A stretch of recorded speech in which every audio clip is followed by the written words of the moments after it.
வணக்கம், welcome to orange candy. இன்றைக்கி நம்ம பார்க்க போகிறது வந்து ஒரு ஸ்நாக் ஐட்டம். நம்ம செய்ய போகிற ரெசிபி வந்து ஒரு கொங்கு நாடு ஸ்பெஷல் ராகி வடை. ஸோ அந்த ராகி வடை செய்யறதுக்கு தேவையான பொருள் என்னென்னா, அதுக்கு வந்து ஒரு கப்பு வந்து ராகி மாவு இல்லைன்னா கேழ்வரகு மாவு எடுத்திருக்கேன். ஸோ வாங்க இது எப்படி செய்கிறது, அப்புறமா அதோட செய்முறை என்னென்னு வாங்க பார்க்கலாம். ஃபஸ்ட்டு வந்து ஒரு மிக்சிங் பவுலில் நம்ம எடுத்து வச்சுருக்க ஒரு கப் ராகி மாவு வந்து ஆட் பண்ணிக்கலாம். இது கூட வந்து ஃப்ளேவருக்காக வந்து ஒரு டீஸ்பூன் அளவுக்கு வந்து சீரகம் ஆட் பண்ணிக்கலாம். அது கூட வந்து ஒரு டேபிள் ஸ்பூன் அளவுக்கு வந்து பொட்டுக்கடலை ஆட் பண்ணிக்கலாம்.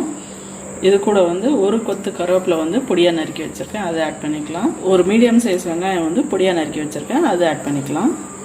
ஒரு டேபிள் ஸ்பூன் அளவுக்கு வந்து நம்ம வெண்ணெய் இல்லைன்னா பட்டர் ஆட் பண்ணிக்கலாம். இது வந்து நம்ம உருக்கி ஆட் பண்ணிக்கணும். ஸோ இது வந்து நான் ஃபஸ்ட்டு மெல்ட் பண்ணிக்கிறேன் நான். இப்போ பாருங்கள், நம்ம வெண்ணெயை வந்து நல்லா உருக்கியாச்சு. இதுவும் அதில் ஆட் பண்ணிக்கலாம். நம்ம இப்போ இது கூட வந்து நம்ம தேவையான அளவுக்கு இதுக்கு உப்பு ஆட் பண்ணிக்கலாம். இப்போ வந்து எல்லா இன்க்ரீடியன்ட்ஸ் ட்ரை இன்க்ரீடியன்ட்ஸ் எல்லாமே வந்து நம்ம நல்லா மிக்ஸ் பண்ணி விட்டுக்கலாம். அதை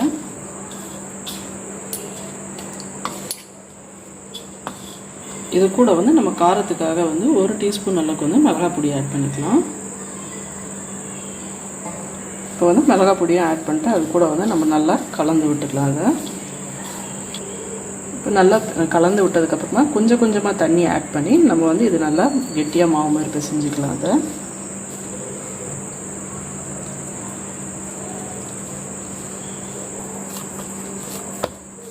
இப்போ பாருங்கள், மாவு வந்து நம்ம நல்லா கெட்டியாக பிசைஞ்சு எடுத்தாச்சு. இந்த ஸ்டேஜில் வந்து நம்ம சின்ன சின்னதாக மாவு எடுத்து நம்ம அதை வந்து தட்டியாக அமுத்திக்கலாம். இந்த மாதிரி வந்து தட்டி இர்ரெகுலர் ஷேப்பாக இருந்தால் கூட பரவாயில்ல, தட்டி எடுத்து நம்ம ஒரு பிளேட்டில் எடுத்து வச்சுக்கலாம் மொத்த மாவையும். ஸோ அப்போ தான் வந்து நம்மளுக்கு சுடுறதுக்கு வந்து கொஞ்சம் ஈஸியாக இருக்கும். டக்கு டக்குன்னு போட்டுடலாம். நம்ம பாருங்கள், இந்த மாதிரி ஷேப் இருக்கணும்னு அவசியம் கிடையாது. ஜஸ்ட் ஃப்ளாட்டாக மட்டும் இருந்தால் போதும் தட்டையாக. அது வந்து நம்ம ஒரு பிளேட்டில் எடுத்து இதே மாதிரி வச்சிடலாம் எல்லா மாவையும். இது வந்து ரெகுலர் வடை மாதிரி வந்து சாஃப்டாக இருக்காது. இது வந்து நல்லா கிறிஸ்பாக இருக்கும். நீங்கள் வந்து நிறைய அன்றைக்கே சாப்பிட்ணுன்னு அவசியம் கிடையாது. இது வந்து நீங்கள் கொஞ்ச நாள் வச்சு கூட இது வந்து நீங்கள் தாராளமாக சாப்பிட்லாம். ஈவினிங் வந்து டீ டைம் ஸ்நாக்காகவும் நீங்கள் வந்து இது சாப்பிட்லாம். ரொம்ப ஹெல்த்தியாக இருந்தோம், ப்ளஸ் வந்து ரொம்ப டேஸ்டியாகவும் இருக்கும். ஸோ குழந்தைங்களுக்கும் ராகி கொடுத்தா மாதிரி இருக்கும். அப்புறமா வந்து நல்லா ஒரு ஸ்நாக்ஸ் சாப்பிட்டா மாதிரியும் இருக்கும். இப்போ பாருங்கள், நம்ம இதே மாதிரி வந்து மொத்த மாவையும் வந்து தட்டி தட்டி சின்ன சின்ன வடை மாதிரி ரெடி பண்ணிட்டோம். இப்போ வந்து ஒரு கடாயில் வந்து சூடான எண்ணெயில் போட்டு நம்ம பொரிச்சிடலாம். மீடியம் ஹீட்டில் போட்டு நல்லா வந்து கிறிஸ்பாக ஆகிற வரைக்கும் ஃப்ரை பண்ணிக்கலாம். நம்ம பாருங்க, இது வந்து நல்லா ஃப்ரை ஆக ஆரம்பிச்சிருச்சு. இது வந்து நல்லா இதோட இந்த எண்ணெயில் இருக்கிற அந்த பபுள்ஸ் வந்து நிற்கிற வரைக்கும் நம்ம ஃப்ரை பண்ணிக்கணும்.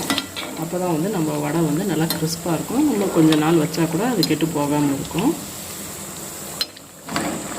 இப்போ பாருங்கள், பபுள்ஸ்லாம் வந்து நல்லா கம்மியாகிடுச்சு. நம்ம வடையம் வந்து நல்லா கிறிஸ்பாகிடுச்சு. இப்போ இந்த ஸ்டேஜில் வந்து நம்ம இதை எடுத்துடலாம்.